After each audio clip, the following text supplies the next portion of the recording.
Well, that was nice. Oh. So I thought I'd talk about my book tonight. I've given 2 talks now, and I didn't actually talk directly about it. I sort of talked around it. So I thought, I don't like to give the same talk twice. So I thought I'd actually walk through it and outline it a little bit. And so I had spent most of the day memorizing the rules. You know, you'd think if you worked on something for 3 years, or it's been 5 years, I guess, you'd actually have it memorized. But memory is a very strange thing, and it's very particular and goal-oriented. And I actually didn't have the rules memorized, and certainly not their numbers. So hopefully I do by now. So I guess we're going to find out. But I have a copy of the book here in case I forget. So I think we'll go through them one by one, and we'll see how that goes. 7 o'clock, so all right, good. The first rule, which is kind of a comical rule, is stand up straight with your shoulders back. And it's a meditation, among other things, on the habits of lobsters.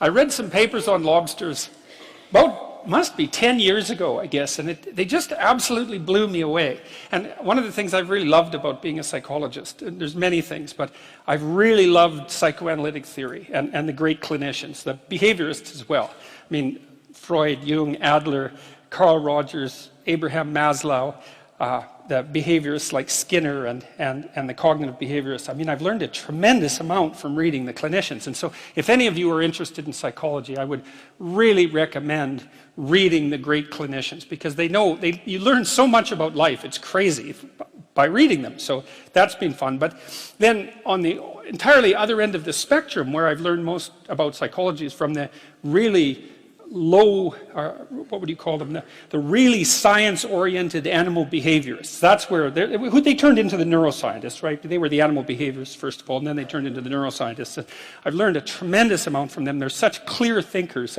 The best of the bunch, I think, there's 2 of them. One named Jeffrey Gray, who wrote a book called The Neuropsychology of Anxiety, which is just a deadly book. It's impossible to read. It takes like 6 months to read it, because I think he read like 1,800 papers to write it or something like that. And he actually read them. That's the cool thing. And he understood them, which is really something. And then there's another guy named Jaak Panksepp, who wrote a book called Affective Neuroscience, which outlines his studies, for example, of rats. He was the guy who learned that rats laugh if you tickle them with the end of a pencil eraser, but they laugh ultrasonically like bats. So you have to slow down the ultrasonic vocalization before you can hear them giggle. And you'd think, why the hell would you spend your time tickling rats with a pencil and making them laugh? But see, what he demonstrated there was that there was a play circuit in mammals, that there's a psychobiological basis for rough and tumble play, for example. It's a bloody big deal, you know, discovering a whole new circuit in the brain. That's like discovering a continent. It's Nobel Prize winning stuff. And Panksepp's Affective Neuroscience, I would highly recommend that. So there's this other book I know about too, which is 12 Rules for Life, which you could also look into if you want. Anyways, I was reading these articles on lobsters, and I came across this finding that lobsters governed their postural flexion with serotonin. And I thought, God, that's so interesting. It's so flexion is to stand up straight. Eh? I thought, wow, that's so interesting, because, you know, depressed people crouch over. I wonder if there's any link between those 2 things. And then I went and read a whole pile of papers on lobster and lobster neurochemistry. Lobster neurochemistry is actually quite well understood, because they have a fairly simple nervous system, right? And so if you want to understand a complex nervous system, it's a good idea to understand a simple one first and then sort of elaborate upwards. And it turns out that serotonin governs status, emotional regulation, and posture in lobsters, just like it does in human beings. And so that just blew me away. And so one thing that chapter 1 is about is the fact that if a lobster is defeated in a dominance battle, you can give it essentially antidepressants, and it will fight again. And that just blew me away. You know, it's so remarkable, because one of the things it tells you is that, so if you're imagine that you could be lobster top dog or bottom dog. Imagine there's 10 strata in the lobster hierarchy. So you could be number 1, right, top lobster, number 10, bottom lobster. If you're bottom lobster, you have low serotonin levels and high octopamine levels. That's a neurochemical that human beings don't produce. And if you're a top lobster, you have high serotonin levels and low octopamine levels. And you can move a lobster in its dominance hierarchy by moderating its levels of serotonin. And I thought that's so interesting, because what it means is that the counter that keeps track of our status, and we have a counter in a sense in our minds that keeps track of our status, is 1/3 of a billion years old. And what that also means is that the idea of the hierarchy, let's call it a dominance hierarchy, because within lobsters it's kind of like a physical prowess hierarchy, something like that. The idea of the hierarchy is at least 350 million years old. And so I read that and I think, well, so much for the idea that human hierarchies are a sociocultural construct. It's like, no, that's wrong. It's not just a little bit wrong, it's unbelievably wrong. It's mind-bogglingly wrong, right? And it's, right, and so hierarchies have been around for 1/3 of a billion years, and we have a neurochemical system that modulates our understanding of those hierarchies. And then also, and this is the interesting thing too, and this is why people's reputations are so important to them, there's lots of reasons, but this is one of them, is that where this counter that you share with lobsters rates you in terms of your hierarchical position determines the ratio of negative emotion to positive emotion that you feel. And that's also an absolutely mind-boggling idea for two reasons. One is it tells you why it's so hard on people to be put down. Because it doesn't just upset them in the moment, it changes the way their entire system responds to the world so that they now experience more positive emotion and less negative emotion. So that's really rough. And then there's a corollary to that too, which is like, there's a very tight relationship between your belief system and your dominance hierarchy position. It's complicated, but it's worth going through. Like, let's say that, so I have a certain amount of status as a professor, and I have the, let's call it the what would you say? I've been granted the entitlement to a certain position in a social hierarchy. Now, the question is, why do I have a valid claim to that position? And the answer, hypothetically, is because I know enough so that my claim to the position is valid. So then if you stand up in the audience and challenge my beliefs and show that I'm wrong, you might say, well, I get upset because I'm wrong, but the more accurate reason that I get upset is because you're indicating to the crowd that my position in the hierarchy of authority is invalid. And by doing that, you lower me in the hierarchy and you mess around with the neurochemical systems that are regulating my emotions. And so if you're interested, at least in part, in why people are so prone to defend themselves and their beliefs in the service of their position, then that's why. And so that's a great example of how you can learn these unbelievable things by stumbling across a rather obscure biological fact. It just, what would you say? It's like a series of dominoes. And that's also why biological facts are so useful. It's like, we don't have to argue about whether or not social hierarchies, as I said, or hierarchies are social constructs. A given hierarchy is influenced in its structure by sociocultural conditioning, let's say, but the fact of the hierarchy, so like the part of your brain that detects and regulates your response to hierarchies is older than the part of your brain that recognizes trees. Like, it's old.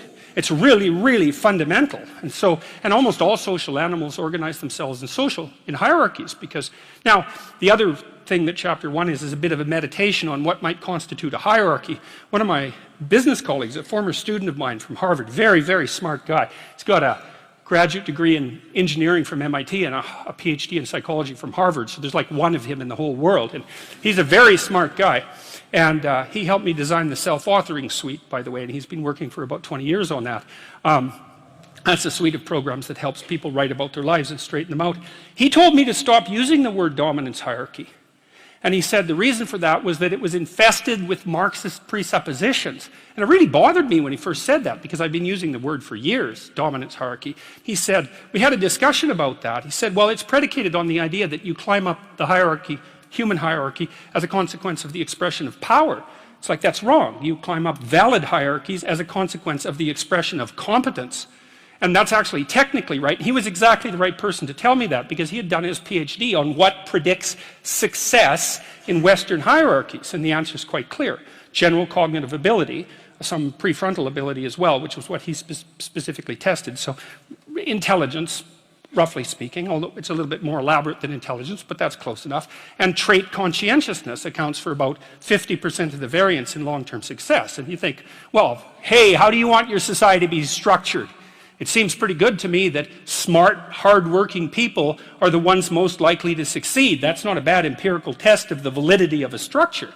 You know, especially given how much vagary there is in life. Lots of random things happen to people, but it's better to be born 3 standard deviations above the mean in intelligence in the West than it is to be born 3 standard deviations above the mean in wealth in relationship to where you'll end up when you're 40. So he said to use the word competence hierarchy, or we decided that, and I think that's much better. So chapter 1 is a bit of a meditation on the nature of hierarchies and the biochemistry of hierarchy, but it's also an injunction about how to present yourself, because you want to present yourself to the world in a manner that doesn't disgrace you in some sense. That might be a good way to think about it. And you don't want to disgrace yourself, because the consequence of disgrace is emotional dysregulation, more pain, less positive emotion. And so the best way to present yourself is to stand up forthrightly and to stretch out, you know, and to occupy some space, and you make yourself sort of vulnerable by doing that, because you open up the front of your body, right? But it's a sign of confidence, and that way people are most likely to give you the benefit of the doubt. And that's a good way to start regulating your mood. But not only does it directly regulate your mood to stand up, because it's so tightly associated, like postural flexion is associated with serotonin and emotional regulation, but also because if you straighten up and you present yourself in that manner, then other people are more likely to take you seriously. And that means they'll start treating you as if you're a number 1 lobster instead of a number 10 lobster. And that's another way that you can at least give yourself the bloody benefit of the doubt, right? And confront the world in a courageous manner. And that's a really good way of figuring out how to establish yourself in multiple competence hierarchies, because one of the general rules of thumb about how to be successful is to confront things that frighten you forthrightly and with courage. And that's kind of a universal strategy for success. And so that's what the first chapter is about. So that's quite fun. My graduate students, I told them these lobster stories. My graduate students, when we used to go out for breakfast, and they were a very competitive bunch, very fractious and witty, and they were always trying to get one over on each other, and making some witty put down or something like that. And it got to the point in the restaurants where they put their claws in the air and click like this when they, you know, got one over on one of their colleagues, which was very peculiar and strange and very funny as well. So that's rule number 1. Rule number 2 is treat yourself like you're someone that you care about. And that's a deeper chapter, I would say. Like, chapter 1 is kind of comical, but it's also got this serious scientific end, for example, and it's practical, like most of the rules are. Chapter 2 is a bit of a meditation on why. See, I read this piece of work by Jung a long while back, and it was a meditation on the injunction to treat your neighbor as you would like to be treated, something like that. And what Jung pointed out, which I really liked, was that wasn't an injunction to be nice to other people. It was an invitation to reciprocity. It was something like this. It's like, you should figure out how you would like to be treated, like you were taking care of yourself, not how you would like people to respond to you. It's more important than that. It's like, imagine you had a child that you really cared for, and someone said, well, people will treat this child exactly like you want them to, but you have to figure out what that is. And so then you'd have to sit down for like a month, and you'd think, okay, well, how do you want your child to be treated? You don't want everyone just to be nice to him, you know. You want people to challenge him, and you want people to discipline him, and you want people to tell him when he's wrong. It's like, you don't just want everyone to be nice. That's pathetic. It's pathetic. There's no challenge in that. And so, well, you want to treat other people like you would like to be treated. Well, then you have to figure out, how would you like to be treated? And well, you'd like people to fawn all over you and just lay everything at your feet. It's like, no, that's not something you'd wish for someone that you were taking care of. And then there's an additional problem, which is, it's often the case that people will treat other people better than they treat themselves. That happens extremely frequently. So one of the things I pointed out in chapter 2 was that if you have a dog and you take him to a vet, and the vet gives you the prescription medicine, you'll go buy the medicine and you will give it to the dog, and you will do it properly. But if you go yourself to a doctor and you get a prescription, there's a 30% chance you won't even pick up the medication. And if you do, there's a 50% chance that you won't administer it to yourself properly. And so I really thought about that. When I first came across that statistic, it was another one of those little facts. I thought, what the hell's up with that? It's like, you'll do it for your dog, so obviously you'll do it for something you care about, and you're conscientious enough so you'll actually do it. So like, why wouldn't you do it for you? Your dog likes you, you know, even your dog would rather that you did, but you don't. And it's actually one of the reasons that modern medicine doesn't work nearly as well as it could, because people just don't take their medication. And it's not only because they don't take care of themselves. There's some skepticism about doctors, but you could be just as skeptical about the vet. So it's a deep meditation, I would say, and it's what I've done with these rules is they're very simple rules, and they're kind of comical and tongue-in-cheek in some ways, but what I've tried to do is like pull them apart and show what's underneath them, and to go down as deep as I possibly can. And in rule 2, it's a bit of a meditation on why people don't like themselves very much. And I think there's 2 reasons really, and one is that we're fragile and damageable and imperfect in multiple dimensions all the time, and that often just gets worse. Lots of things get worse as you get old, for example. So it's not necessarily that easy for a self-conscious being who's extraordinarily aware of his or her own fragility, but not just fragility, foolishness and errors. Like, you know yourself better than anyone else knows you, and you know you might have a certain amount of dislike for someone you know because of something they did, but you know everything you did. Jesus, that's a drag, man. You know, you have to carry that along behind. It's like, really, I did that, you know? And then, so there's that. It's like you're weak and kind of useless and prone to temptation, and you know all those things, you know, that just shouldn't be that way. And then you're also capable of pretty vicious acts of malevolence, and so you also know that about yourself. And so it's a real existential question for people. It's like, why the hell should you take care of something as sorry and wretched as you are? And that's really what the chapter is about. It's because the answer in the chapter is, yeah, you know, first of all, yes, you're pretty useless and terrible, but so is everyone else, and that's actually an existential problem, right? And what I mean by that, it's a problem that every human being has always had and always will. So it's not just you, it's a universal problem. And that there's an answer to that, and one of them is to, what does it say? Love the sinner but hate the sin. It's something like that, is that despite the fact that you're not all that you could be, the proper attitude to have towards yourself is the attitude that you would have towards someone that you genuinely cared for. And that it's incumbent on you to act as if you genuinely care for yourself, just like you would act towards someone that you actually cared about, some other person. And so it's a reversal in some sense of the golden rule, right? And it's a discussion of why that's necessary. And also, more than that, it's a discussion of why you have a moral obligation to do that. It's not just that you should because it would be better for you. You actually have a moral obligation to do that, I think, because you make the world a much better place, much worse place if you don't take care of yourself. So you should bloody well take care of yourself, you know, because, well, that's what the chapter's about. It's partly because you have something valuable to bring into the world. That's the thing about being an individual. It's the thing that Western civilization has always recognized, that as an individual, you have a light that you have to bring into the world, and that if you don't bring it into the world is a dimmer place, and that's a bad thing, because when the world is a dim place, it can get very, very, very dark. And so it's necessary, not just so that you feel better, not just so that you're a #1 lobster, none of those things.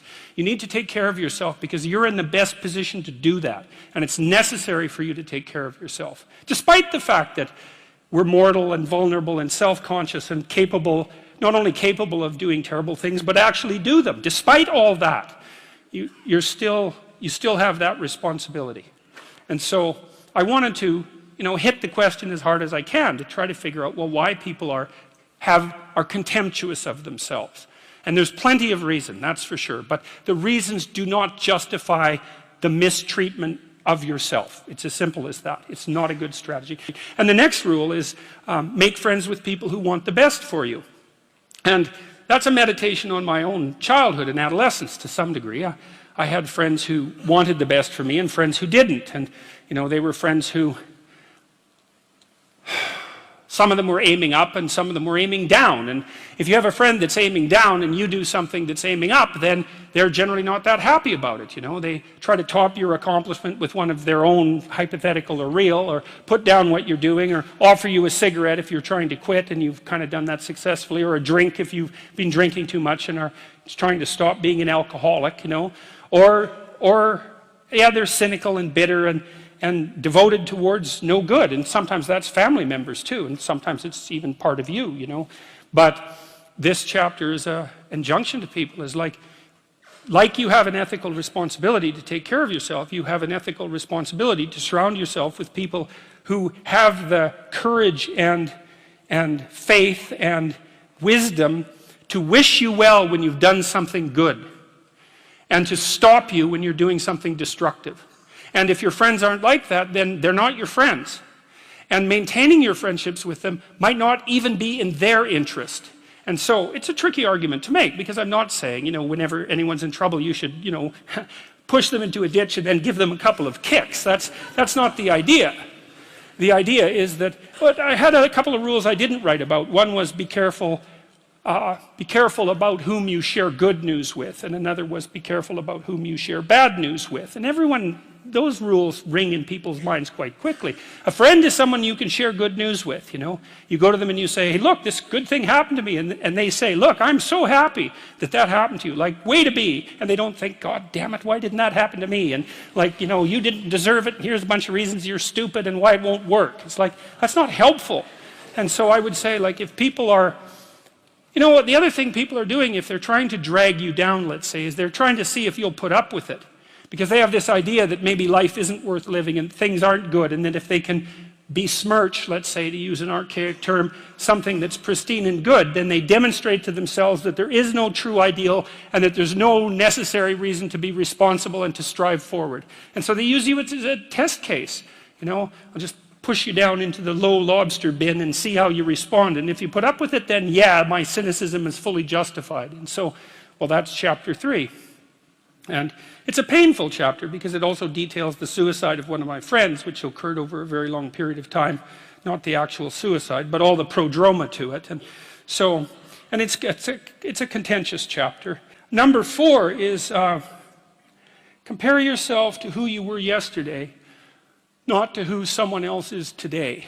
And the reason I wrote that was because I had this client, I'm a clinical psychologist, and I've spent 20 hours a week for 25 years listening to people tell me about their lives, you know, and those people were people who were just barely hanging on to the bottom of the world, up to people who were so successful you can hardly believe it, like the entire gamut of people.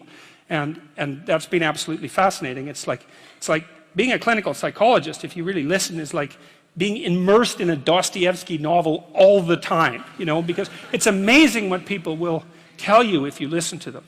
People are so interesting if you actually listen to them, because they're so peculiar. Like, they're like penguins or rhinoceroses or ostriches. They're unlikely creatures. And anyways, with regards to comparing yourself to who you were yesterday and not to who someone else is today, this old client of mine, he was about 85 when he came to see me, and he was a financier and a kind of a mathematical genius. He made these little pendants out of a mathematical symbol for the most beautiful mathematical equation that was ever written. He made them out of gold, and he would hand those out. And he had studied psychology as a young man, and he introduced me to this concept that I didn't know about, called the Pareto distribution, which, see, I'd been taught as a psychologist that most human characteristics were normally distributed, right? So most people were average and some people were extreme. That's a Pareto, or a normal distribution. Intelligence is like that, and height, there's more people of average height than very tall or very short, and weight is like that, and lots of things are normally distributed, and psychologists tend to assume that everything is, but it isn't.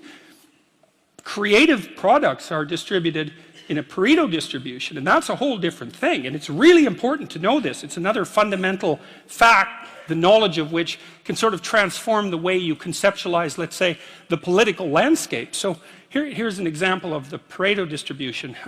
You know, there's a rule of thumb that if you run a company that 20% of your employees do 80% of the work, or that 20% of your customers are responsible for 80% of your sales, or that 20% of them are responsible for 80% of the customer service calls. Same thing. But that's not exactly the rule. The rule is worse than that. The rule is, in a given domain, the square root of the number of people operating in that domain do half the productive work. So you think, well, you have 10 employees, 3 of them do half the work. It's like, yeah, okay. What if you have 100 employees? Then 10 of them do half the work. What if you have 1,000 employees? Well, then it's 30. And if it's 10,000 employees, then it's 100. And this actually turns out to be a rather ironclad rule. It applies across very, very many situations. It applies, for example, to the mass of stars and the size of cities. So you can see how universal it is as a law. And it's something like those that have more get more, and those that have less get less. That's the Matthew principle, right? To those who have everything, more will be given. From those who have nothing, everything will be taken away. And the economists sometimes call that the Matthew principle. And so what that lays out is a world that's rife with inequality. So you know, you hear this idea that I think it's the 85 richest people in the world have more money than the bottom 2 billion. That's a Pareto distribution phenomena. And you might say, to hell with capitalism for producing that. It's like, sorry, you got your diagnosis wrong. It's a natural law.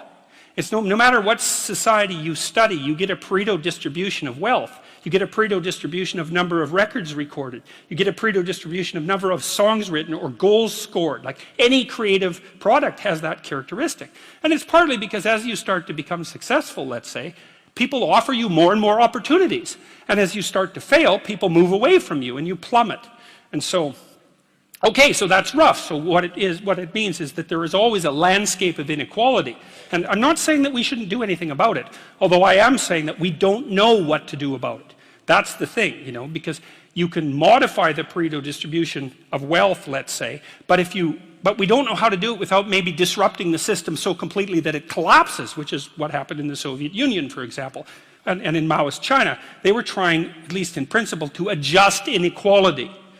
But the cure was far worse than the disease. And the truth of the matter is, we actually don't know technically how much inequality there has to be to generate wealth. We can guess, and you could say, well, there should be less, and you might say, well, there should be more. If you're left-wing, you'd say less, and if you're right-wing, you'd say, well, we'll just let the inequality flourish. But we do know that it's inevitable, and we also know that we don't know how to regulate it. So, there is inequality. What that means is there's always going to be people around that are better at something than you are. And that's a problem, because you can get jealous, and you can get bitter, and you can get resentful, and worse, you can get hopeless, you know, because you look like I have this friend of mine. He told me something so funny. He was decrying his lack of success in the world, and he compared himself to his roommate. And he said, you know, his college roommate was doing much better than he was. And his bloody roommate was Elon Musk. It's like, really? Like, it's like, oh, you're not doing as well as Elon Musk. Well, I mean, you can see it would take it rather personally, because they were roommates and everything. It wasn't like he was doing badly. Like, he was doing pretty damn well. It's like, I'm not as good as Elon Musk. It's like, yeah, well, you and like 7 billion other people, you know. But I thought it was instructive because you have to be careful who you compare yourself to. Now, you can't just not compare yourself to successful people, right? Because then you don't have anything to aim at. And one of the things I learned from Jung, this was a cool thing, I'm going to make a real lateral move here. Jung thought the book of Revelation was appended to the Bible because the Christ in the Gospels was too merciful. He was too nice a guy. Now, he's an ideal, right? And Jung said, wait a second, an ideal is always a judge. That's the thing about an ideal, because you're not as good as your ideal, so your ideal is a judge. Revelation has Christ coming back as a judge, and that was Jung's explanation at the level of the collective unconscious for the pasting of that remarkably strange and terrible book onto the end of the Bible. So, anyways, my point is an ideal you need an ideal because you have nothing to aim at, but an ideal is a judge, and you always fall short of the ideal. So how the hell can you have the benefits of having an ideal without having the crushing blow that goes along with having the judge that always regards you as insufficient?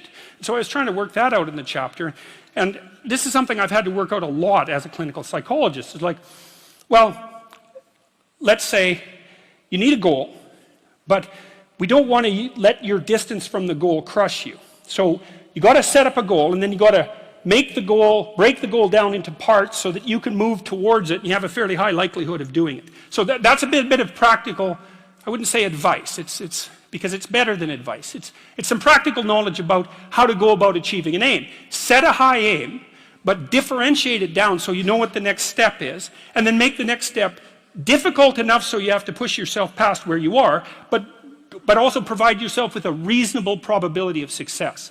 It's also what you do with children, right?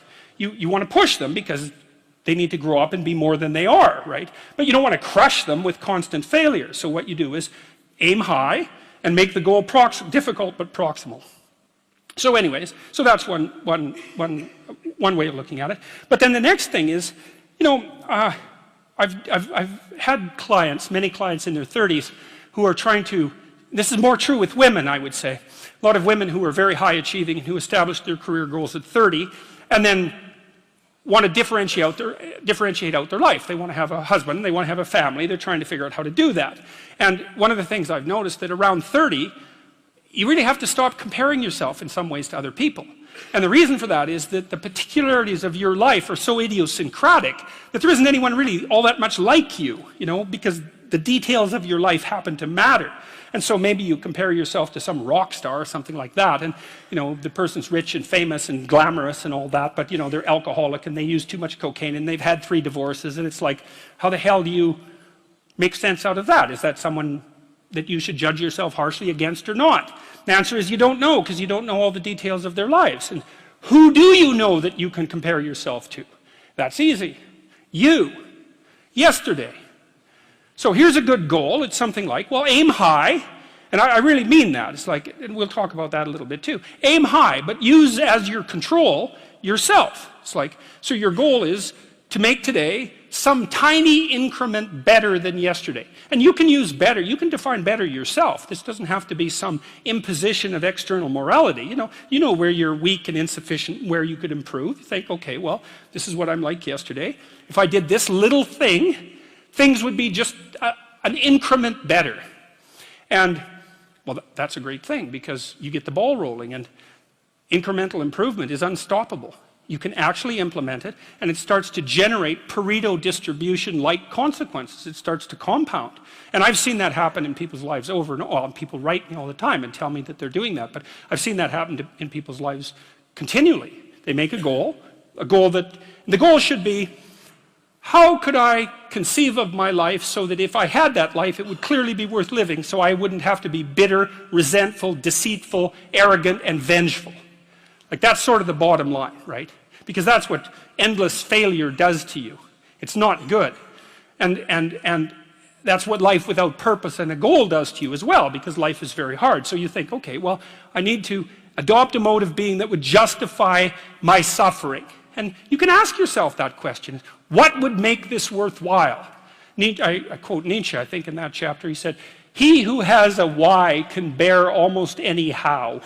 That's a lovely line, man. I mean, it's a lovely line. And it's really worth thinking about. So you think, well, how do I manage all this misery and suffering and futility? It's like, well, I need to figure out what I would have to do in order to make that clearly worthwhile. And so then you have your goal, and then you think, well, I need to move towards that incrementally, because I'm kind of useless and can only do so much, and maybe not even that. But all I have to do is be a little bit better than my miserable self yesterday. And that'll propel you forward very rapidly, and you can succeed at it, which is also really lovely, because why not set yourself up for success, you know, because otherwise you'll droop around like a number 10 lobster, and you know, that's just not good. You get all pinchy when that happens, and it's not a good thing. So that was chapter 4. Chapter 5 is the one that I thought I would get in the most trouble for writing, you know. I figured people would be all over me for this, and so far they haven't been, but they still might be. So, and it's called, "Do not let your children do anything that makes you dislike them." And I thought that would be contentious, first of all, because people would think, well, I never dislike my children. It's like, really? Really? Really? You know, you're going to really tell me that? God! You know, and there's a more horrifying element to that too, because as a clinical psychologist, I've seen the full Freudian nightmare, I can tell you that.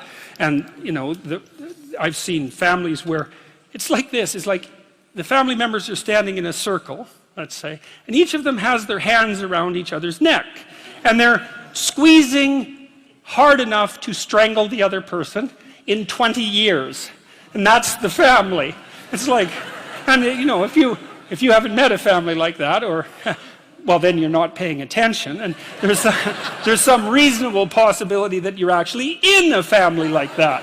So the idea that parents can't dislike their children, it's like, God, how naive can you get? It's just, that's just, if you think that, man, I don't even know where you'd start to straighten yourself out. I could never dislike my children. It's like, yeah, well, those are the people who produce the most monstrous children, too, I can tell you that.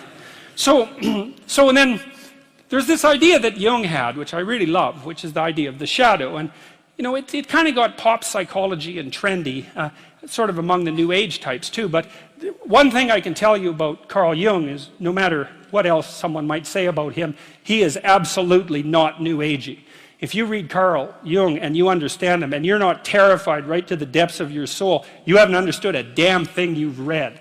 And one of the things that Jung said about the shadow, which is the dark side of humanity, the dark side of each individual, was that its roots reached all the way to hell. And he meant something very specific, both metaphysical and practical by that. The metaphysical element was he meant hell, literally and metaphysically, but he also meant the more proximal kinds of hell. And so what he meant was that if you were able to understand your dark side, then you would see in yourself a reflection of the behavior that was present at Auschwitz, for example. And that the reason that people don't take the dark side of themselves seriously at all, and even confront the fact that it exists, is because no one wants to see that reflected within them.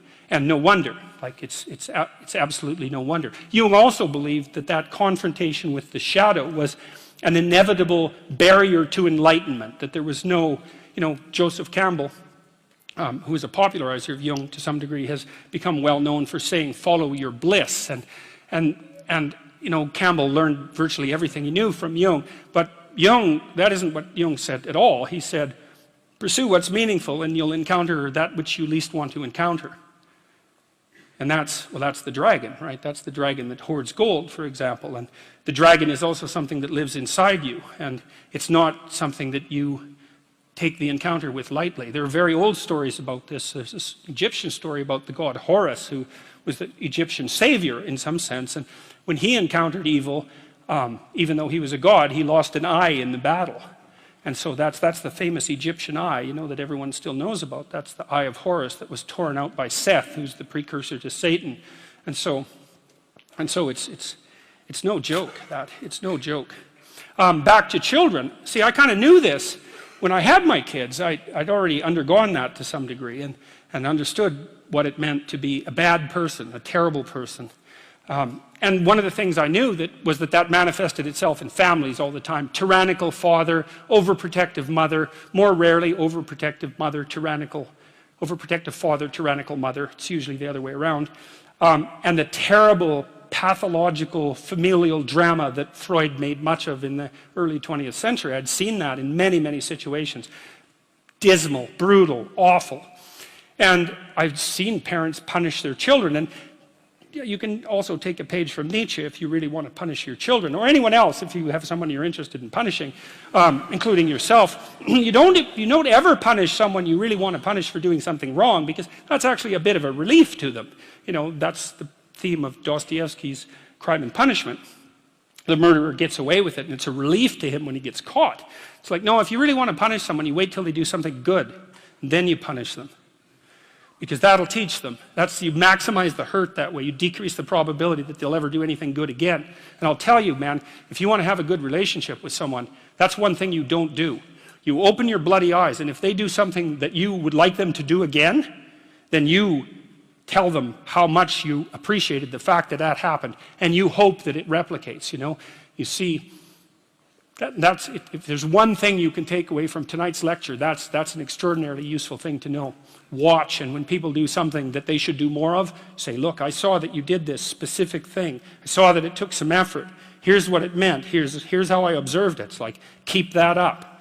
And man, if you love someone, you do that to them. That's encouragement. That's such a great thing. So anyways, back to children. So I already knew that I was a pretty decent monster by the time I had kids. And I thought, well, my kid's little, you know, like a baby or 2-year-olds. Like, I'm a horrible monster. And so there's an uneven power problem here. I better not let that child do anything that really makes me angry. You know, now and then you hear about something horrible that happens. When I was in Boston years ago, I read about a woman who plunged her 2-year-old daughter's arms into boiling water. You think, well, how in the world can that happen? It's like, well, you know, she's probably hungover. She probably just lost her job. She was probably desperate in 6 different ways. She probably didn't have any decent disciplinary strategies for children. She probably didn't have anyone helping her. She was bitter and resentful and angry, and the child misbehaved at exactly the wrong moment. And like, you're going to be around your children a lot, and so you might want to have it so that they don't misbehave at exactly the wrong moment. Because all hell can break loose if they can, and I didn't want that to happen. And I knew that it was easy for people to hate their children, even though they mouth the words that they love them all the time. I saw very little evidence of that in many situations. And so one of the things, you know, you have a natural affinity for children, and even more, maybe a more powerful natural affinity for your own children. So that's a good start. But you don't want to set them up as an enemy against you. You don't want to allow them to engage in the kind of hierarchical challenge that makes you irritable and resentful. That's not a good idea. And if the things they do make you dislike them, the probability that they will make other people dislike them is extraordinarily high. And so you can consult your own irritability. And you can say, look, kid, I used to tell my kids this, you know, when they were 3 or 4, I'd say, look, I'm not in a very good mood. And I'm likely to be unreasonable, so it'd be best if you'd go in your room and play for a while. It's like, I like you, man, you're a great kid, but like, get the hell out of here for a while. You know, and they were fine with that. We'd trained them already at that point to be able to go play by themselves in their room, you know, which is something a kid should be able to do anyways. But you need to know what sort of monster you are if you're going to be a good parent. And if you think, oh, I'm not a monster, it's like, oh, yes, you are. You're just an unbelievably unconscious monster, and that's actually the worst kind. So, and then the other thing about that chapter is there's an idea in it, and it's an idea that I think is well supported by the relevant literature, which is that your fundamental job as a parent, especially of a child from 0 to 4, is to make that child eminently desirable socially. So you're a successful parent if, when your child is 4, all sorts of other children want to play with him or her. That's really that's like, if you want one marker of whether or not you've been successful. That's it. Now, some children are a lot harder to get along with than others, and some children have a harder time playing. And so I'm not saying that every parent who has a child that isn't popular at 4 is at fault for that. I'm not saying that. I'm saying the reverse, which is you can be sure that you've been successful if your child is not popular exactly, but desirable as a playmate. And so then you think, well, what have you done for your child? Well, you've opened up the entire world of children to them. So because they know how to play, which is a very deep knowledge, and it starts to become inculcated probably at the breast, and certainly in the course of rough and tumble play at about 2 years of age. It's a deep embodied knowledge. They know how to play, like a good, well-trained dog knows how to play. You know, you meet a new dog and you go like this, and the dog goes like this, you think, oh, that dog, I can go like this and it won't bite me, right? It knows how to play. And a kid who's awake and alert is just like that, like a well-socialized kid. If you know anything about kids, is you can take a 4-year-old and make a little play gesture at them and they'll smile right away and start playing just right now. And that's what you want for your kids. And then everywhere they go, other kids like them and will include them in their play, and play is the way that children develop. And so if other children include them in their play, then the children develop. And the poor kids that don't get befriended at the age of 4, the literature on this is crystal clear. If your child is an outcast at the age of 4, the probability that anything can be done about that is almost 0, no matter what you do. And I hate to be so blunt about that, but I know the literature, and that's what the literature suggests.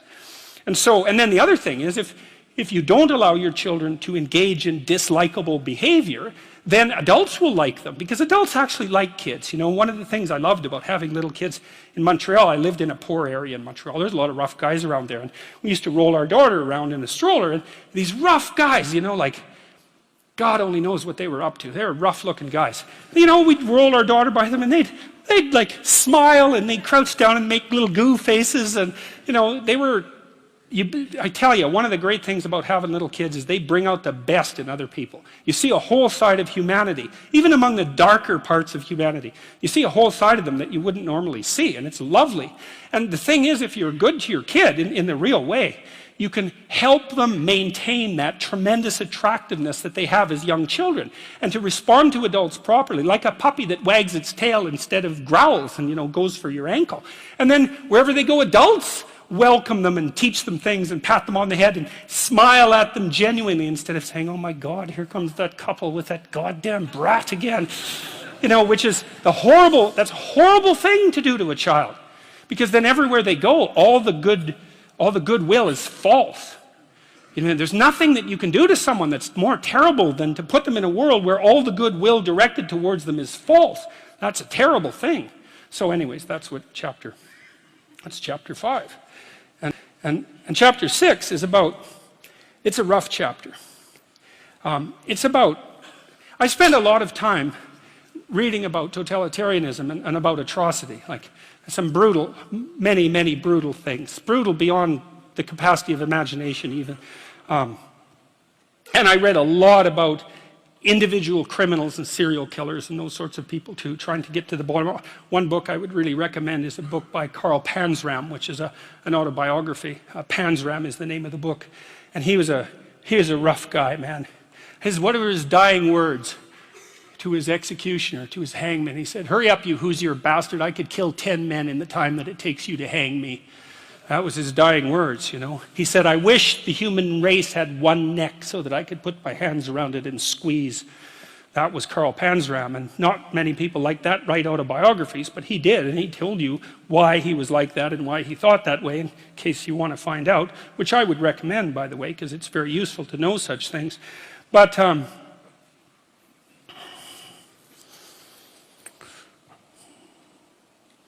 now I have to remember why I told you that Panzram story.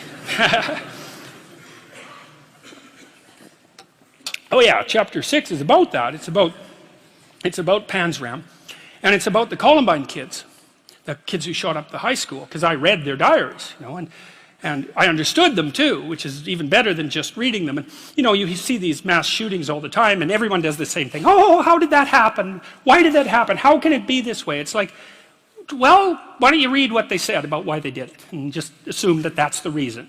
And if you go, oh, well, the Columbine kids, oh yeah, it was like, oh, they must have been bullied. Oh yes, because, you know, the natural response of anyone who's been bullied is to go arm yourself to the teeth to plot the destruction of the entire city. I think it was of Detroit, to line your entire high school avenue with bombs and then to go and shoot your classmates. That's what happens when you're bullied. It's like, no, that's not what happens when you're bullied. That's a stupid explanation. It's shallow beyond belief. And it really emerges only because people don't want to contend with the real issue. And the Columbine kids, well, they were contending with the real issue. You know, they basically said quite forthrightly that in their own arrogant estimation, being itself was corrupt and unnecessary, and it would be best if it was eradicated in the most brutal possible way as fast as possible. And you get to places like that if you dwell on revenge for 3 or 4 years in your mom's basement.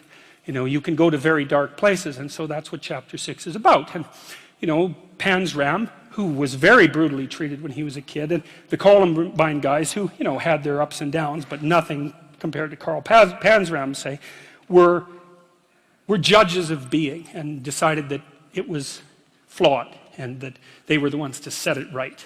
And so it's a rough chapter, but it's more than that. It's a meditation on resentment, because resentment is a key human motivation, and I would say it's a great teacher.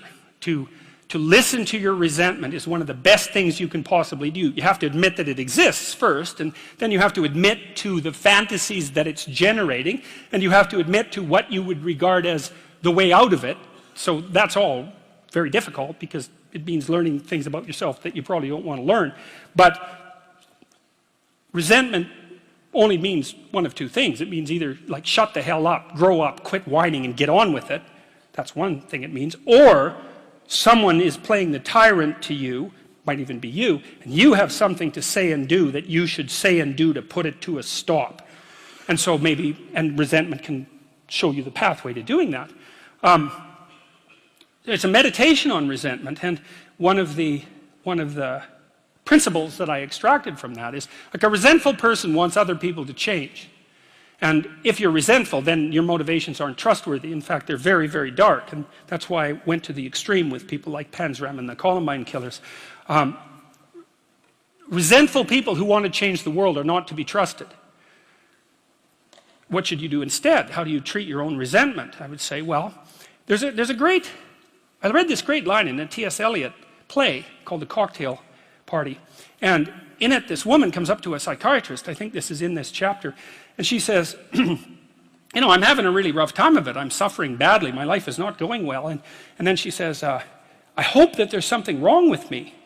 And the psychiatrist says, well, what the hell do you mean by that? And she says, well, here's how I look at it. There's either something wrong with the world, and I'm just in it, and that's how it is. And then, like, what am I going to do about that? Because it's the whole world. Or maybe I could be fortunate, and there's something wrong with me that's causing all this unnecessary suffering, and if I could just set it right. I could learn, and I could set it right. And so, well, I've been thinking about that for a very long time, and I think, well, if your life isn't going the way it is, you know, you can find someone else to blame, which is pretty convenient for you and also relatively easy, or you could think, okay, I don't like life. I don't like the way my life is unfolding.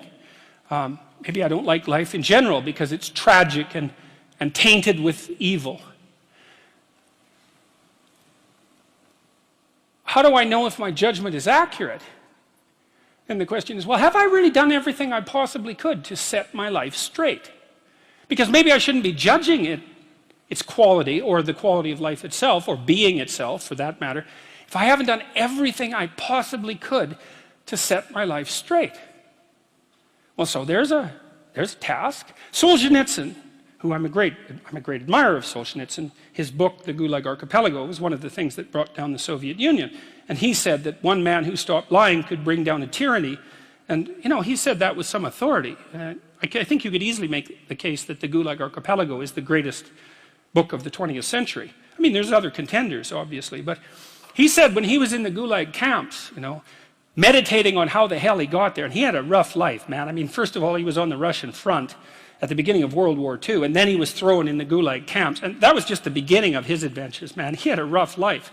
And he was in the camps, and he was thinking, what the hell? Like, how did I get here? What's going on? And he had Hitler and Stalin to blame, right? So if you need someone to blame, man, Hitler and Stalin, that's great. But that isn't what he did. He said he meditated for a while once he realized that he might have something to do with, in some strange way, with the way things turned out for him. And he said he went over his life with a fine-tooth comb in his memory. And he thought, okay, where did I go wrong? But by my own judgment, when there was a path in front of me, when did I take the path that I knew I shouldn't take? Because you all know that, right? You know, sometimes you don't know if what you're doing is good or if it's bad. It's just ignorance, you just don't know. But sometimes you bloody well know, and you do the thing you know you shouldn't do anyways. That happens a lot. And why do you do that? Spite is part of it, stupidity. There's all sorts of reasons, but you certainly know you do it. Solzhenitsyn thought, okay, well, what would happen if I took responsibility for where I am in this concentration camp, and then I went over my whole life and tried to figure out all the things I did that were wrong by my own estimation that increased the probability that I would get here, and then what would happen if I tried to set them all right now in the present? And that's why he wrote the Gulag Archipelago, and one of the consequences of that, as I said, was it sped the dissolution of the Soviet Empire. So, hey, that's not bad, eh? Like, you make a real confession, you really repent, you do your penance, which is writing this book, and you completely change the geopolitical landscape of the world. It's like, and that's worth thinking about, because it's not only Solzhenitsyn who did that. Nelson Mandela did something quite similar. It's not so impossible. And so the idea that what you should do if you're feeling resentful about the nature of being, or suffering too much for your own life, let's say, is straighten the damn thing out. Like, seriously, try it for a year even. Try it for a week. Try not doing the things you know you shouldn't do. Try not saying the things you know to be false. And just watch what happens. You might as well give it a shot, right? Because you say, well, I'm all in for a year. You know, I'm going to do things right. And then I'll just stand back and I kind of watch how things unfold. And maybe I'll reconsider at the end of that year. It's like, try it. Try it. I mean, I would say I've had thousands of letters now from people who are saying, hey, I tried that, you know, and hey, you know, it worked. You know, I quit lying and everything quit. Do you ever see that Simpsons episode where Sideshow Bob keeps stepping on the rake over and over? It's like his whole yard is littered with rakes, and all he does is walk around and step on, and then curse. Steps on a rake, it hits him in the face, and he curses. And then he steps on another rake, and it hit, you know what I mean. Stop doing that. You know? Exactly. Yeah.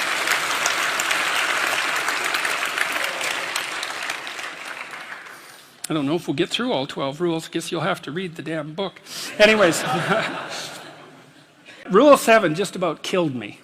Like, I've had a lot of bad health in the last year, and having to rewrite Rule 7 coincided with one of those periods that lasted about a month, and it was the hardest chapter by far, and it went down the deepest by far, and it was really hard to get right. It's called Do What Is Meaningful, Not What Is Expedient. And I'll just tell you a little bit about the chapter, because I figured something out in it that, and then explained it, something that took me decades to figure out. So there's this idea, it's a very deep Christian idea, that the Messiah is the person who takes the world's sins upon himself, right? That's a characteristic of Christ, right? It's something, the idea is something like Christ died for your sins. It's like, what the hell does that mean exactly? You know, and partly what it means, and I would say a slightly corrupted form of Christianity, is that you just have to believe that that happened and you're redeemed. It's like, well, we'll leave that aside for a second. But there's an idea there, a psychological idea. And you know that because the idea doesn't go away. It's lasted for thousands of years. It's like, well, so the idea signifies something. It has a psychological reality independent of its metaphysical reality, whatever that might be. And so I thought about that for a long time. It's like, what in the world does that possibly mean? And then I realized, and Jung knew this, Carl Jung knew this, that it was associated with this idea of the shadow. I had this client once who, her parents, man, they were pieces of work. Her parents taught her, I swear to you that this is the truth, her parents taught her that adults were angels, literally. And when I saw her, she was about 30, and she had a lot of strange symptoms of sorts I'd never seen, psychosomatic symptoms. She had kind of like quasi-epileptic seizures at night, but she stayed conscious during them. It was very difficult to understand it, and I won't walk through it. But her parents told her that adults were angels, and she was like 28. And she had a university degree, and I said, well, didn't you ever wonder about that? I said, didn't you read any history? And she said, yeah, I'd read something about the terrible things that people did to each other, and I would just compartmentalize it. And that was actually the key that I used to unlock what was wrong with her, which was eventually fixed. And I won't go into that. But I said, I gave her this book. I gave her two books. I gave her a book called The Terror That Comes in the Night, which is a book about sleep paralysis and nightmares, because I thought that was what might have been bothering her. It turned out that wasn't it. Then I gave her this other book called Ordinary Men. And it's a great book. It's a terrible book, a terrible, dark book, about this police battalion that was moved into Poland during World War II after the Nazis had marched through. And it was all made of middle-aged guys who weren't like victims of Nazi totalitarian propaganda when they were kids. They were just, you know, bourgeois middle-class guys, kind of like all of us, let's say. And they went to police Poland, and they were going to have to do some terrible things, essentially. But their commander told them quite forthrightly that if being involved in wartime policing was too hard on them, if they felt that it ethically violated them or psychologically violated, they could just go back to policing in Germany. And very few of them did, partly because they didn't want to abandon their comrades, let's say. They didn't want them to have to do the dirty work, you know. And they were normal policemen, they ended up the sorts of people who could take naked pregnant women out into the middle of the field and shoot them in the back of the head. That's how the book, that's the culmination of their training. It's very interesting to read about their training because they were absolutely sickened by what they learned to do, like physically sickened, vomiting, shaking, traumatized, but they didn't stop. And if you want to know why, then you can read the book. And I said, look, read this book, But don't bloody well compartmentalize it. Enough of that. It's like, read it like you're one of the damn policemen, which is how you should read history. Right? You read about Nazi Germany and you think, well, I'm Oskar Schindler. I'd save the Jews. It's like, no, you wouldn't. Right? You wouldn't, because people didn't. And the probability is very high that you wouldn't. And all you have to do is think it through. You know, Anne Frank, it's like, you're really going to put your family at risk to hide a group of another family in your attic for like multiple years while there's Nazis parading the street, and where if you get exposed you all die. You're going to do that, are you?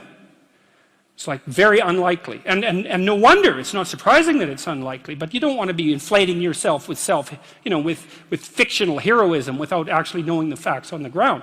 So I told her to read it and to understand that the policemen were her. And that's the thing to understand. Well, the idea that the Savior is the person who takes the world's sins upon himself is exactly that. It's exactly the same idea. It's like, the way that there stops being Nazis is for you to know that the Nazis were you, and for you to decide not to do that again. But you have to know, you see, this is the thing that people won't do. You have to understand that you could not only do what the Nazi camp guards did in Auschwitz, but that you could actually enjoy it. And then you have to decide that you're not going to do that anymore. And that's not an easy thing to figure out. Well, and that's what that chapter is about. So that's a rough chapter, man. That's a rough chapter. And that's only a bit of what it's about. You know, there's a lot in there. And that's... Anyways, that's what that's about. I decided 35 years ago when I started sorting this sort of thing out that what I was going to do, I was going to try to live my life in a particular way. And that way was, I wasn't going to use my language to try to get what I wanted. Because maybe I didn't know what I wanted. Maybe I was wrong about that. But what I was going to do instead was tell the truth as clearly as I possibly could and see what happens. That's how you should live. You abandon everything else. You abandon everything but the truth. And you say, I'm going to formulate my words as carefully as I possibly can. I'm going to speak my own fundamental truth, and I'm going to let the world unfold around me however it will, on the assumption that that's the best possible outcome, no matter how it looks to me. And one of the things I've learned, and you should listen to this because it's the truth, the worst thing that you can do to someone is to lie to them. You don't lie to people. You don't lie to yourself, because it warps you. It warps the structure of reality itself, and you don't want to do that because it'll kick back and take you out. You get flooded in your life. You get flooded when things turn upside down on you, and the tricks that you're playing on everyone stop working, and you end up flooded. You end up in the underworld where you're suffering, and sometimes you even end up in hell. And you get there by lying. It's a very bad idea. I want to get my arguments in order and state them clearly. And you guys can decide for yourself what you want to believe. I'm just telling you what I learned. And if you think I'm wrong and you've got a good argument, you can tell me that I've done something that I shouldn't have done so that I can adjust it. It's like, that makes you my friend. So you have to speak the truth and listen to the people that are criticizing you so that you can improve the manner in which you're formulating your arguments. And that's the way to live. And look, here's why. Here's why. Like, as the religious sages have insisted throughout the ages, life is suffering. There's no way around it, because human beings are limited and vulnerable, and the universe is a very large place. You're destined to suffer. And so then you might say, well, what defenses do you have against that? And one is the armor of ideology and rightness, but the other is the shield of truth. You know, just like in Sleeping Beauty, when the prince goes off to have combat with the dragon, and truth elevates your life and enriches it. And so start with the assumption that many of the things that you say and think aren't yours, and that you don't believe them. They're just things that you've picked up for one reason or another as you've walked through life, and you brandish them like markers of your status. But they're not really you, because what's really you is hard to figure out. So you have to start from that assumption. Then start listening to what you say and feeling what you say as well. And here's the rule. It's a very simple thing to try. Pay attention to whether what you're saying makes you feel stronger or weaker. If it makes you feel stronger, then you can keep saying it. But if it makes you feel weaker, then you should stop saying it. Stop saying it right away. And see if you can reformulate your words so that when you restate them, that feeling of integrity and strength reappears. And you can feel it really down the middle of your body. And because what happens if you're saying something that is untrue is that you dissociate to some degree, because part of you agrees with it and part of you doesn't. It's like you're splitting your psyche. Like a cognitive dissonance. It's cognitive, yes, it's very much like cognitive dissonance. And so, but if you pay very close attention to what you say, you can feel yourself coming into alignment if you get the words right. And then when you're in alignment like that, you're centered in your being. And the thing about being centered in your being is that if you're centered in your being, you can withstand suffering without becoming corrupted. And that's what people want when people say they want a meaningful life. That's what they mean. They mean, I want to be somewhere where I can stand powerfully and withstand the onslaught of life with its deaths and its tragedies and all of the things that are associated with it. And you can learn to speak from the bottom of your soul. And if you do that, there's nothing better than that. Yes, chapter 9 is assume that the person you are listening to might know something you don't. This is a chapter about conversation and about the different forms conversation takes. And it's a chapter about humility. And it's a chapter about listening. And the humility element is, it took me a long time to understand why there's religious injunctions supporting humility. To even understand what the word really meant in that sort of technical sense. And it means something like this. It means what you don't know is more important than what you know. And that's a lovely thing to, then what you don't know can start to be your friend, you see. People are very defensive about what they know, and for the reasons we've already discussed. But the thing is, you don't know enough. And you can tell you don't know enough because your life is not what it could be, and neither is the life of the people around you. You just don't know enough. And so, what that means is that every time you encounter some evidence that you're ignorant, someone points it out, you should be happy about that because you think, oh, you just told me how I'm wrong. It's like, great. Like maybe I had to sift through a lot of nonsense to get through the real message that you're telling me. But if you could actually tell me some way that I'm wrong and then maybe give me a hint about how to not be wrong like that, well, then I wouldn't have to be wrong like that anymore. That would be a good thing. And you can embark on that adventure by listening to people. And if you listen to people, they'll tell you amazing things if you listen to them, and many of those things are little tools that you can put in your toolkit like Batman, and then you can go out into the world and use those tools, and you don't have to fall blindly into a pit quite as often. And so the humility element is, well, do you want to be right or do you want to be learning? And it's deeper than that. It's, do you want to be the tyrannical king who's already got everything figured out? Or do you want to be the continually transforming hero, or fool for that matter, who's getting better all the time? And that's actually a choice, you know. It's a deep choice, and it's better to be the self-transforming fool who's humble enough to make friends with what he or she doesn't know, and to listen when people talk. And listening is a transformative exercise. Like if you listen to the people in your life, for example, if you actually listen to them, they'll tell you what's wrong with them and how to fix it and what they want. They can't even help it if you start listening, because people are so shocked if you actually listen to them that they tell you all sorts of things that they might not have even intended to, things they don't even know. And then you can work with that. And so, and the other thing that's so interesting, you know, now and then you have a meaningful conversation, right? You have a good conversation with someone, you walk away and you think, geez, you know, we really connected, and I know more than I did when I came away from that conversation. And during the conversation, you're really engrossed in it. And that feeling of being engrossed is a feeling of meaning. And the feeling of meaning is engendered because you're having a transformative conversation. So your brain produces that feeling of meaning for you. It says, oh yeah, this is exactly where you should be right here and now. It's the right place and time for you. And that's a great place to occupy. And so a good conversation where people are listening has exactly that nature. And the reason it has that nature is because it is in fact transformative. It's one of the truisms of clinical psychology. Like if you're a clinical psychologist, a huge part of what you do is just listen to people. It's like, you know, they come in, they're unhappy and they'd rather not be, something like that. You say, well, why do you think you might be unhappy? And they don't know. They have some ideas, and they may have to ramble around for like a year before they figure out why they're unhappy. They get rid of a bunch of reasons why they thought they were unhappy that are untrue, and then you kind of get to the heart of the problem. And then you might ask them, well, if you could have what you wanted so that your life would be okay, what would that look like? Then they have to ramble around a bunch about that because they don't really know. But the listening will straighten them out because people think by talking. And in order to think, you have to have someone to listen, because it's very hard to think. Hardly anyone can think. And even the people who can think can only think about a limited number of things. But almost everybody can talk.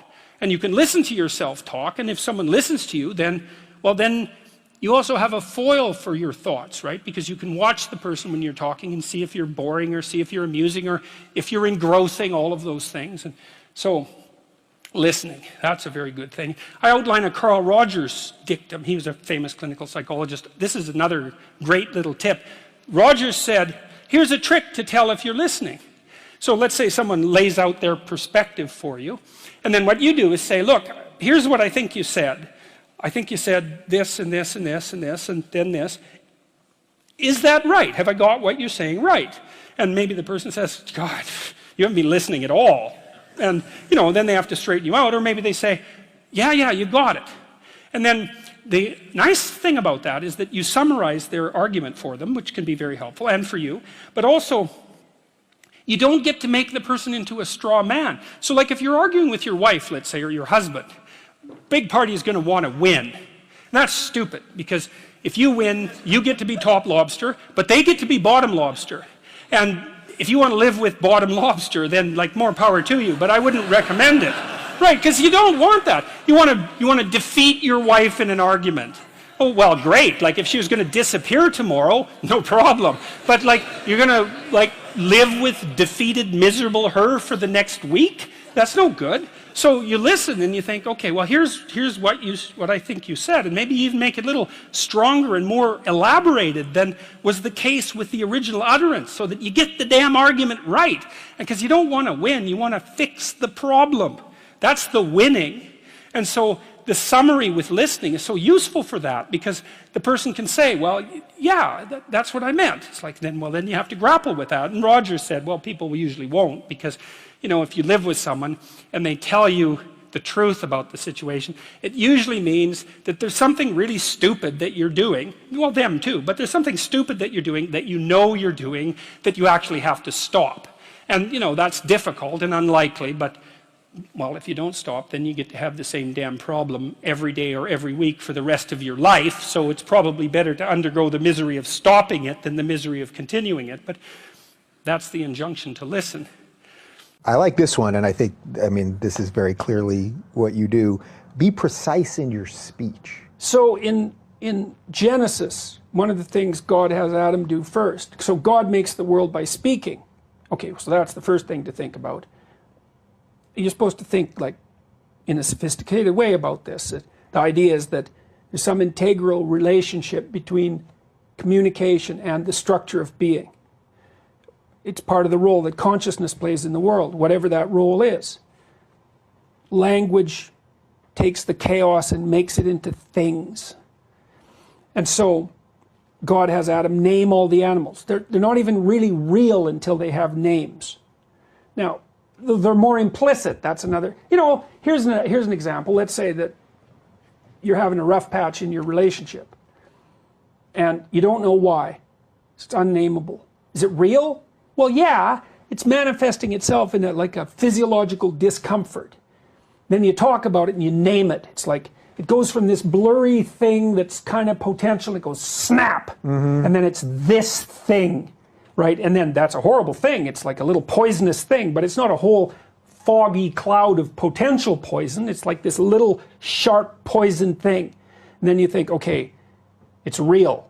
It's a little monster, but it's not, it's little at least, and now probably we can do something about it if we can admit to it. So it's this precision that specifies. And like, so this is a little bit of the Voldemort effect, right? Since you're a Harry Potter guy, they wouldn't name him. Right. This is the problem. Right. We got to name him first. Oh yeah, you got to name him first. Absolutely, because the unnameable is far more terrifying than the nameable. You see that in there was this great Blair Witch Project, terrifying movie. Oh, I thought it it's was scary. brilliant. Yeah. Well, it's unnamed. There's nothing terrible happens in that movie. It's all the unnameable. It's like, what's going on? What's going on? What's going on? And no matter how terrible the actuality is, it's rarely as terrible as your imagination. Because your imagination, like, it's an old thing. It's seen a lot of terrible things in the history of life. Like, it can put monsters everywhere. And so it's almost always better, it might be better without exception, to name the thing, no matter how terrible it is. And if you can't name it, what that means is that you're telling yourself that you're so terrified that you can't bring your attention to bear on it. And that makes you're the loser, instantly. If it's so terrifying that you cannot face it, it's won. You know, it's interesting because just in the political sense, I think a lot of people listening are probably thinking, well, this is unfortunately one of the things that the left has done with radical Islam, where they refuse to talk about it. Name it, just name it. So then Trump comes in and he names it, and then it's like, well, he's the hero. But all we wanted you to do, if you just can't even say the words, then how do we actually address the issue? Well, anything that's threatening is like that. Like, let's say we want to specify something that's threatening. Think, well, you know, you shouldn't be prejudiced against an entire group of people. It's like, hey, fair enough, man. Of course. Yeah, but ideas have consequences, and there is religious conflict, and there is terrorism. It's like, okay, what do we make of that? Well, the way you figure that out is you have a conversation about it stupidly. You make all sorts of mistakes. You might even make racist mistakes. It's like, well, what is this thing? How are we supposed to get our hands around it? So how are we supposed to know what it is? Well, you can't talk about it, because that's bad. It's like, it's not as bad as what you conjure up if you can't talk about it.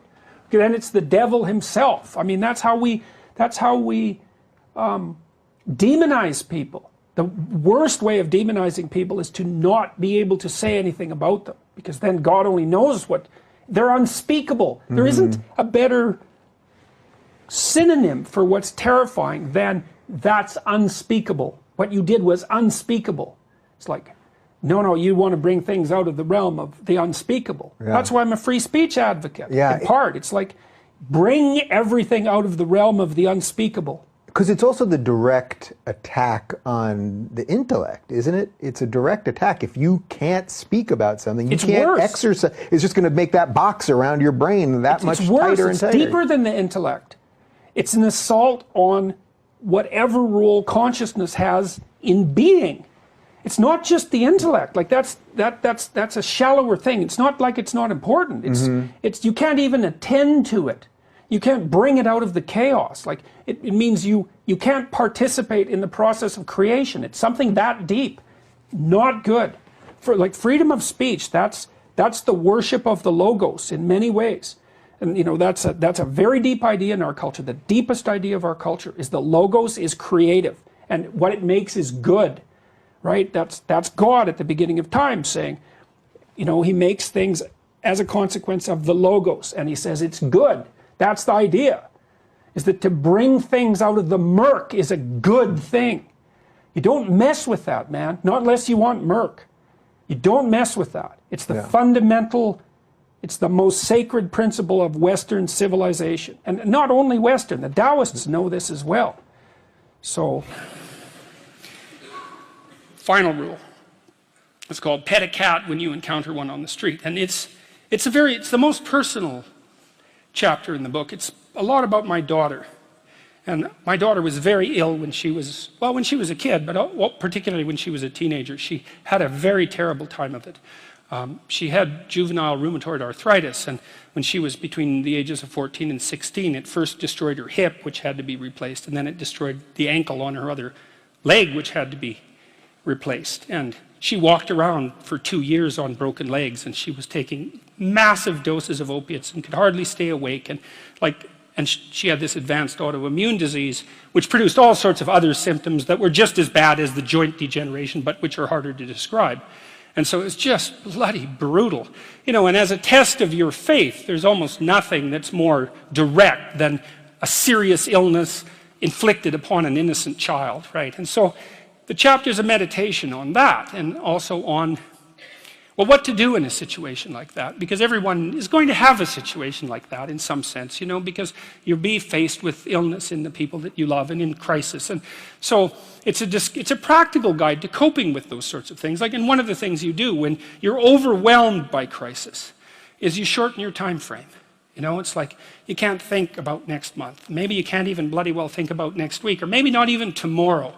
You know, because now is just so overwhelming that that's all there is. It's like, and that's what you do. You cut your time frame back until you can cope with it. And if it's not the next week that you see how to get through, then it's the next day. And if it's not the next day, then it's the next hour. And if it's not the next hour, then it's the next minute. And you know, people are very, very, very, very tough. And it turns out that if you face things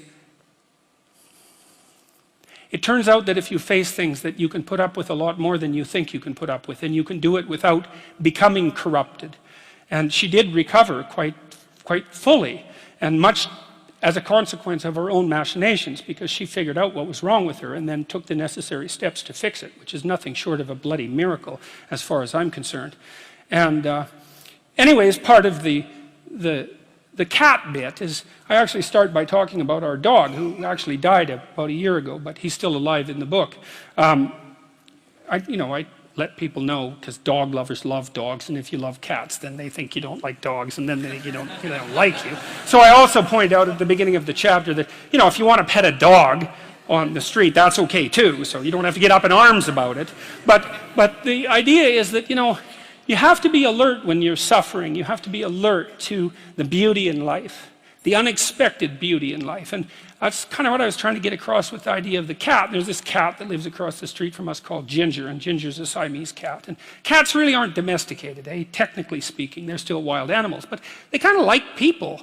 God only knows why, but they do, you know. And so Ginger will come wandering over, and our dog looks at her, but they're friends, and she rolls over on his back, and Seiko used to, you know, nose her a bit. And then she'd kind of mosey over and let you pet her if she was feeling like it that day. And, you know, you have to look for that little bit of sparkling crystal in the darkness when things are bad. You have to look and see where things are still beautiful and where there's still something that's sustaining. And, you know, you narrow your time frame and you be grateful for what you have, and that can get you through some very dark times, and maybe even successfully if you're lucky. But even if unsuccessfully, then maybe it's only tragic and not absolute hell.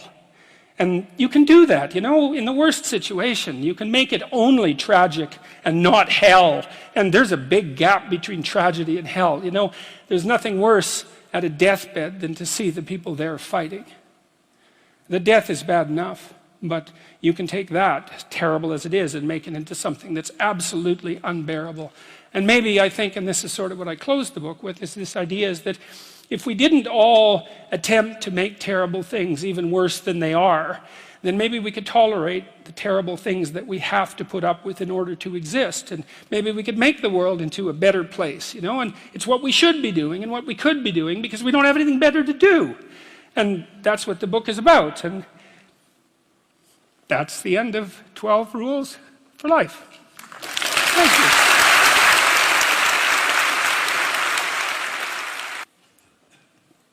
Rule 11 is, don't bother children when they're skateboarding.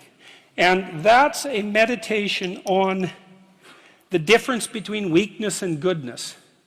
You see, one of the things that's happened in our society, and especially with regards to our attitude towards men, but also our attitude towards the masculinity in women, so it's just as toxic for women, is that we seem to have concluded that strong men are dangerous, and that's partly because we think Western culture is a tyrannical patriarchy, and the only reason you get to the top is because you misuse power. And so all the men who are at the top of the hierarchy are all misusing their power, and they're all tyrannical, and all the guys who have the aim and ambition to achieve that are just tyrants in training. And that's sort of the basic attitude that we have towards our own culture and towards young men now.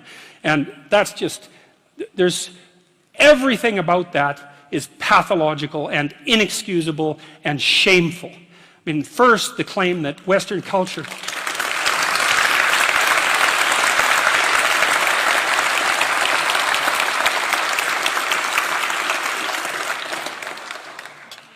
the idea that Western culture is primarily a patriarchal tyranny is like,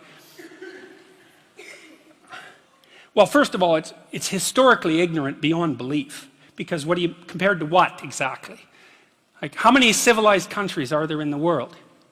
You know, 3 dozen? The rest of them are run by brutal thugs. Right? And it isn't just thugs at the top, man, because that isn't how it works. In a country that's corrupt, the corruption is spread through the entire country. So, and we're not like that, and that's that. I mean, Western culture is fundamentally honest, and I can give you an example of that, because people don't like that idea. eBay proved that. Because here it did. It was a very interesting thing, because when eBay first popped up, like the cynic would say, eBay's not going to work, because I don't know you. You live on the other side of the country. You're going to send me junk, and I'm going to send you a check that bounces. And that'll be the end of eBay, right? Right, that's what a cynic would say. And then what happened was that brokers popped up, and they said, well, look, we'll guarantee the exchange, right? For a fee, 10%, we'll make sure that you don't send junk, and we'll make sure your check doesn't bounce. And what happened was the brokers couldn't find enough business. And the reason for that was all the transactions were honest. All of them. You know, it's like if you were on eBay and you have a reputation of less than 99%, there's actually something wrong with you. You know, okay, 98%, but really it's that tight. And so the default position was, you're offering this, I'll buy it, we'll make the exchange fairly. And what happened was a bunch of capital that was frozen, technically speaking, junk that people had that other people could need, got freed up, and eBay freed up a tremendous amount of money for people, and it was all a consequence of default honesty. And we also know that one of the best predictors of success in Western world is conscientiousness, and conscientious people are honest and have integrity and are dutiful and do what they say they'll do, and that's a really good predictor of long-term life success, especially as a manager and administrator, something like that. So chapter 11 is a discussion about the assault on the positive masculine. And I read it partly as a continuation of what Nietzsche announced back in the late 1800s as the death of God, right? Because in Western culture, God was a masculine figure, and the idea that the divine masculine had been decimated, which was basically Nietzsche's pronouncement, has filtered all the way down to masculinity itself. And I think that's an absolutely appalling outcome. It's something that could only be desired by someone who is a true enemy of humanity. And so partly chapter 11 is a call to encouragement. It's like you want, and I've been telling young men in particular, but young women as well, though they don't seem to be quite as in need of the message, to adopt responsibility for their life, to tell the truth, and to understand that their failure to participate fully in being leaves a hole that's precisely the size of their soul in the cultural landscape. It's no joke. We need all the light we can possibly bring to bear on the situation. And I firmly believe that, and I believe that for all sorts of reasons, and I think they're very deep reasons.